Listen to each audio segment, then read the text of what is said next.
qarindoshlar, Sharq Turkiston xabar agentligining xabarlar programmasini ko'rishinglarni qizg'in qarshi olamiz.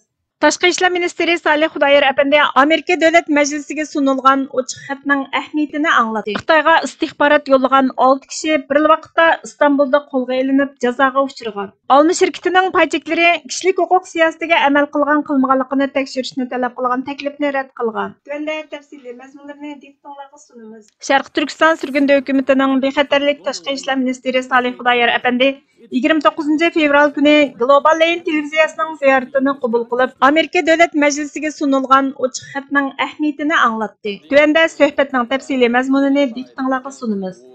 Riyosatchi bugun Global Lane'da ikki davlat o'rtasidagi masalaning hal qilinishi haqida to'xtalamiz. Falastin-Isroiliya masalasi emas, balki Amerika Majlisi Xitoyni Sharq Turkistondan ayrilishga qistaydigan, Sharq Turkistonda yashayotgan Uyg'urlar duch kelgan masala. G'aza urushida Falastinliklar Isroiliyani ishg'olchi, mustamlikachi deb aybladi. Amaliyotda tarixiy haqiqatlar dunyoning hamma yerida kuchga ega. Dunyoning yana bir tarafida Uyg'urlar yashaydigan Sharq Turkistonda haqiqiy bir ishg'ol mavjud. Dunyo miqyosidagi 60 dan ortiq tashkilot hamkorlashib, Amerika Kengashidan Sharq Turkistonni Xitoy tarafidan besilingan davlat deb e'tirof qilishni talab qilgan Uyg'ur siyosatini ma'qullashni talab qildi. Sharq Turkiston surgunda hukumatining sobiq ministri Salih Xudoyerni suhbatga taklif qildik. Bizning tomoshabinlarimiz Xitoy Xalq ozodlik armiyasining ular Xinjiang deb ataydigan Sharq Turkistonni 1949-yili Tibetni ishg'ol qilib olgandek ishg'ol qilib olganligini bilmaydi. Bu qonun davlat majlisi tarafidan allburun ma'qullangan. Bizga buning Uyg'urlar uchun qanday muhim ekanligini tushuntirgan bo'lsangiz deganida Tashqi ishlar ministri Salih Xudoyer apandi Sharq Turkistondagi Uyg'ur va boshqa turkiy xalqlar duch kelgan irqiy qirg'inchilikning tub sababi Xitoyning Sharq Turkistonni ishg'ol va mustamlika qilib olishidan iborat. Deb o'tganimizdek, yaqinda ma'qullangan Uyg'ur siyosati qonunida Sharq Turkistonning besilingan davlat ekanligini e'tirof qilish talab qilinmagan. Ammo Tashqi ishlar ministrligining Sharq Turkiston ishlari uchun alohida moslashtiruvchi bekitishi talab qilingan. Biz dunyoning har qaysi joylaridagi 61 Uyg'ur va boshqa Sharq Turkiston tashkilotini Amerika Majlisining Uyg'ur siyosati qonunini ma'qullaganligiga rahmat aytish va Amerika Kengashining Sharq Turkistonda davomlashayotgan irqiy qirg'inchilikning tub sababi bo'lgan Sharq Turkistonning ishg'ol qilinganligini e'tirof qilgan qaror yoki qonun chiqarishni talab qilgan xatga imzo qo'yishga chaqiriq qildik, deb javob berdi. Undaqda bu qonunning nimaga ahamiyati bor? Bu Xitoyning ishg'oliyatini oxirlashtirilmaganlik harakatini o'z ichiga olgan xitob, jazo yoki boshqa natijalardanmi ortiq ahamiyatlikmi? deb so'raganida Tashqi ishlar ministri Salih Xudoyer apandi bu tunji qadam. Shuni qayta takrorlayman. Xitoy Sharq Turkistonni qonunsiz besib olgan. Bu Sharq Turkiston xalqining Xitoyning Sharq Turkistonni yo'qotib etishiga qarshilik ko'rsatishni axloqiy jihatdan qo'llaydi. Bu Sharq Turkistonning Xitoyning ishg'oliyatiga qarshi turish ko'rishini qo'llashda Amerikaning konkret harakat qo'llanishi uchun besilgan tunji qadam deb javob berdi. Riyosatchi yaqinqi 4 yildan buyon qilingan zulmni tafsiliy bayon qilib o'tdi. Ishonamanki, nurg'ulg'an kishilar bu qonunning amaliyotda o'zgarish olib keladiganligiga gumon bilan qaraydi. Chunki majlisning nurg'ulg'an a'zolari, siyosiyonlar va nurg'ulg'an savdogarlar Xitoy Kompartiyasi bilan qo'yiq munosabatdan iqtisodiy manfaatga erishyapti. Burun deb o'tganimizdek 3 milliondan ortiq Uyg'ur turmalarga qamalgan yoki Xitoyning majburiy emgakka selishiga uchragan. Nike va boshqa shirkatlar Uyg'urlarni majburiy emgakka selish orqali mahsulotlarini ishlab chiqardi dedi. Shirkatlarning qaysi majburiy emgakka selishdan to'xtab qoldi, qaysilari majburiy emgak orqali ishlab chiqarish olib boradi deb so'raganida Bosh ministerimiz ta'limimizga qarshi nurg'ulg'an shirkatlarning ta'minlash zanjirida Uyg'ur majburiy emgaki va qul emgaki ishlatiladi. Pfizer, Tesla, Alma qatorliq cho'ng shirkatlar Uyg'urlarga irqiy qirg'inchilik yurgizish va majburiy emgakka selishdan foyda oladi. Amerika Majlisidan ijro qilishni talab qilgan bu qaror va boshqalari Xitoyga cho'ng besim elib keladi. Savdo jamiyatiga Xitoydan chekinishga majbur bo'lish signalini beradi. Nurg'unlari allburun chekinib bo'ldi. Biz texmi tez chekinishga muhtoj dedi. Riyosatchi Nike texicha Xitoyda faoliyat qilyapti deb so'raganda, vaqtimizga qarshi Nike Xitoyda izchil faoliyat qilyapti va ta'minlovchilari majburiy emgakka bog'langan deb javob berdi. Riyosatchi tomoshabinlarning buning uchun nima qilishini xohlaysiz deb so'raganda, Tashqi ishlar ministri Salih Xudoyer apandi 5 yil bo'yicha Amerika xalqi Uyg'urlarning irqiy qirg'inchilikqa uchrayotganligini, ularning bir davlatining borligini, tarixda mustaqil davlatining bo'lganligini, ularning yana bir qatim mustaqilligini qayta qo'lga keltirishga tirishayotganligini bilishi, millat vakillarini Sharq Turkistonni besilingan davlat deb e'tirof qiladigan qarorni ma'qullashni qo'llashga chaqiriq qilishi, Amerika hukumati va saylangan komitetning Sharq Turkistonning mustaqil bo'lish imkoniyatining yo'llari haqida izlanishini talab qilishini umid qilamiz dedi. Alma şirketining paycheklari çarşamba kuni shirkatning kishilik huquq siyosatiga amal qilganligini tekshirishni talab qilgan taklifni rad qilgan. Gündəlik çağırğıcı xəbər torunun 28 fevral günündəki xəbərə qaraganda, Dövlətlik Qanun və Siyasət Mərkəzi tərəfindən Alma şirkətinin yıllıq payçıklar yığınında oturuğa qoyulğan bu təklifdə 2025 yılı 31 martqacha bo'lgan araliqdagi doklad talab qilingan bo'lib, şirketning 2022 yilning oxirida namoyish bo'lgan rayonlarda iPhone'ning alayidligini cheklashga o'xshash voqealarni oshkorlashni maqsad qilgan. Alma Xitoy bilan quyuq munosabatni saqlab qolishga tirishadi.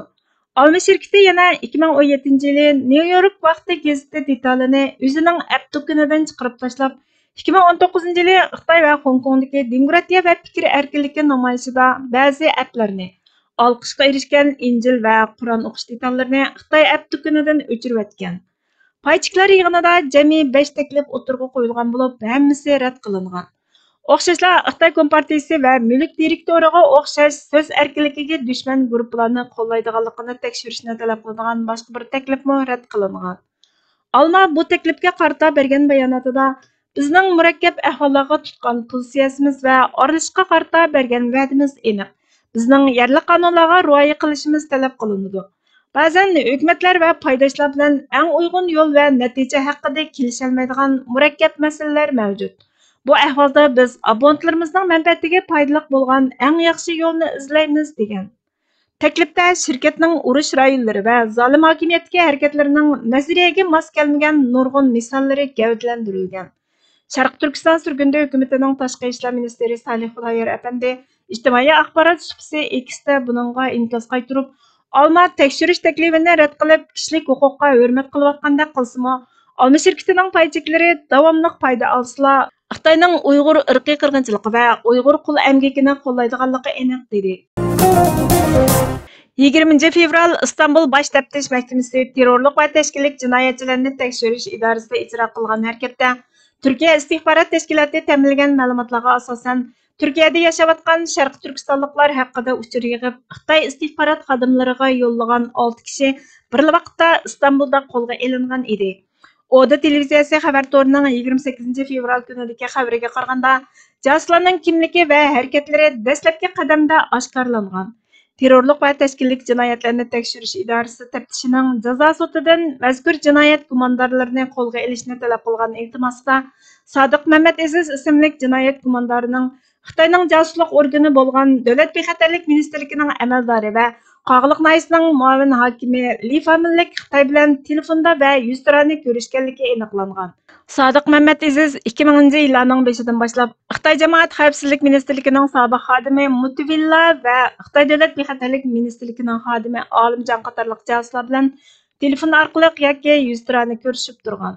Dokladda aytilishicha, Sodiq Mamad Aziz 2023-yili 2-oyda Hong Kongga borgan va Hong Kongdan Qashqar viloyati Qo'g'liq nayisiga kelib, Li Famillik va Olimjon ismli 2 josus bilan yuz turani ko'rishgan. Arqadan Saudiya Arabistonidagi Jidda shahrida Olimjon bilan yana bir qatim ko'rishgan. Ko'rishmalarni maxfiy olib berish uchun Xitoy va Saudiya Arabistonidagi Xitoy istihbarat xodimlari Sodiq Mamad Azizga o'xshamagan 2 xil pasport berib bergan. 2017 yildan keyingi Uyg'urlarning Sharq Turkistonga kirish chiqishi mumkin bo'lmagan mezgillardami gumondorlarning berish kelishini to'xtatmaganligi oshkorlangan. Sodiq Mamad Aziz 2023-yili 8-oyda Turkiyaga qaytib kelgan. Xitoy istihbarat xodimlari bilan ko'rishganda Turkiyada yashaydigan ko'zga ko'ringan Uyg'urlarning adresini aniqlab chiqib, suratlar va hujjatlarni Xitoy josuslariga bergan. İstanbul Teftiş Mahkemesining qo'lga olishni talab qilgan iltimosidan ma'lum bo'lishicha, Sodiq Mamad Aziz Xitoy istihbarat organidan topshirilgan yo'l yo'riq bilan 2023-yili 1-oyda İstanbulning Başak shahar rayonidan uy izlagan. U yana Zeytinburundagi Uyg'urlarning navoiyxonasida ishlaydigan Abdullah ismli kishini Suriyadagi Uyg'urlar haqida uchur to'plashga o'rinlashtirgan. Sodiq Mehmet Aziz Xitoy uchun josuslik qilish bedeliga Xitoydan 2023-yili Beyjingda $7,000, Saudiya Arabistonda $15,000 haq olgan. Casus gumondorlardan biri bo'lgan Habibulla Urumchini qo'lga olish talab qilingan taftish iltimosida xotirlanishicha, Habibulla Urumchi Sodiq Mehmet Azizga Olimjon ismli jasusdan kelgan pulni yetkazib berishga vositachi bo'lgan. Habibulla Urumchining Pokistondami Sodiq Mehmet Aziz bilan birlikda harakat qilganligi va ko'p qatim chet elga chiqib kirish xotiralari borligi bildirilgan. Gumondorlarning biri bo'lgan Hoshim Sobit o'g'lining umr qilish bahonasi bilan yaqinqi vaqtlarda Xitoy istixborot xodimlarining uchirish markaziga aylangan Saudiya Arabistonga borganligi va Sodiq Mehmet Azizning Hoshim orqali Xitoydan oladigan pullarini tijorat qilish nomida olganligi bildirilgan. Gumondorlardan Abdulla Nasirni qo'lga olish talab qilingan taftish iltimosida Abdulla Nasir o'zini Xitoyning konsulxona xodimi deb tunishtirgan Jung Xiaodong ismli Xitoy istixborot xodimi bilan izchil ko'rishganligi va uning bilan Bursada bir mehmonxonada turganligi xotirlangan. Olimjon ismli jasusni tunaydigan Abdulla Nasirning nurg'un pasport xotirasi borligi oshkorlangan. Sabah xabarlari to'rining 29 fevral kunidagi xabarda aytilishicha, Turkiya Oliy sud mahkamasining 3-jinoiy ishlar idorasi Turkiyada harbiy va siyosiy josuslik bilan shug'ullangan Xitoy istixborot idorasining yo'l yo'riqiga asosan Sharq Turkistondan qochib chiqib, Turkiyada panohlangan Sharq Turkistonliklar haqidagi uchurlarni to'plagan va uchurlarni Xitoy istixborot xodimlariga yetkazgan josuslarning jazosini tasdiqlagan. İstanbul 24-ig'ir jinoiy ishlar sudi javobgar Rui Pen, Abdulaziz Dilyar va Chang Chunga siyosiy va harbiy josuslik qilish jinoyati uchun 12 yil 6 oylik qamoq jazosi bergan. Javobgar Ben Zhongwei, Ben Yije va Yusuf Tuna qatorliq 3 kishiga siyosiy yoki harbiy josuslik qilmishlariga yordam berish jinoyati o'tkazganlik uchun 6 yil 3 oylik qamoq jazosi berib, huquqidan mahrum qilganligini qaror qilgan. Sud mahkamasining qarorida javobgarlar Turkiyada yashayotgan ziyonkashlikka uchraganlarni hujum nishoni qilganligi, bu kishilar orqali davlatning ichki tashqi manfaatiga xavf yetkazganligi, qonun tarafidan qo'g'dizgan ziyonkashlikka uchrag'uvchilarning maxfiy uchurlarini maxfiy xodimlar orqali qo'lga keltirganligi, bu uchurlarni to'plab Xitoyga yetkazib berish harakati orqali iqtisodiy unumga erishganligi bayon qilingan. Qarorda yana javobgarlarning Turkiyada panohlangan ziyonkashlikka uchrag'uvchilarning qonunliq huquqiy va maxfiy uchurlarini chet elning istixborot organiga yo'llaganligi, josuslarning qilmishlarining siyosiy yoki harbiy josuslik jinoyatini shakllantiradiganligi qayd qilingan. İstanbul rayonluq adliya sudi 2-jinoiy ishlar sud mahkamasi javobgarlarning 1-sud mahkamasi chiqargan hukmga qarata sungan arz iltimosini rad qilishni qaror qilgan. Javobgarlarning norozilik arzi Oliy sud mahkamasi 3-jinoiy ishlar sud mahkamasiga sunilgan. Sud mahkamasining tekshirishi orqali Xitoy istixboroti izlayotgan ziyonkashlikka uchrag'uvchilarni tutqun qilib, Xitoyga elib ketishga uringanligi va bu jarayonda qonunsiz holda Turkiyaga kelgan javobgar Jupenning bir mehmonxona ichib, Xitoy fuqarolarini qo'nalg'i bilan ta'minlaganligi, bu harakatlarning hammasini Xitoy istixborot amaldorlarining yo'l yo'riqiga asosan qilganligi, Xitoy istixborot organi bilan Turkiyada tashkillangan o'rinlar o'tirsida pul yetkaganligi, javobgarlarning Xitoyning o'rinlashtirishiga asosan uchurga erishganligi va erishgan uchurlarni Xitoy istixborot amaldoriga avatganligi, o'ltiraq adreslarini paylash orqali erishgan uchurlarning hammasini Xitoy istixborot organiga yetkazganligi o'tirg'a chiqqan. Her qandaq bir qullar uchun aytganda eng qo'rqinchli ish qullar qo'zg'aligi. Shunga har bir qul yoshirin to'polangchi. Ammo manqurt bo'lsa mutlaq mustasno. Uningda to'plan ko'tarish, isyon ko'tarish degan hukm zodila mavjud bo'lmaydi. Uningdan paxas bo'lish, uni maxsus ko'zatishmi hojatsiz deb yozadi O'yg'oq adib Jingiz Aytmatov. Amaliyotda Aytmatov har bir zamondoshi o'qib tushuna oladigan tilda anglitishga tirishgan mazkur bayonida mustamlikachi bilan uning qo'liga tushgan xalq o'tirsidagi munosabatni tushuntirishga tirishadi. Bu yerda qullardan maqsad mustamlikachi, quldan maqsad mustamlikaga uchrag'uvchi xalq ko'zda tutilgan bo'lib, mustamlikachi uchun mustamlikasi ostidagi har bir shaxs manqurtlashtirish obyekti.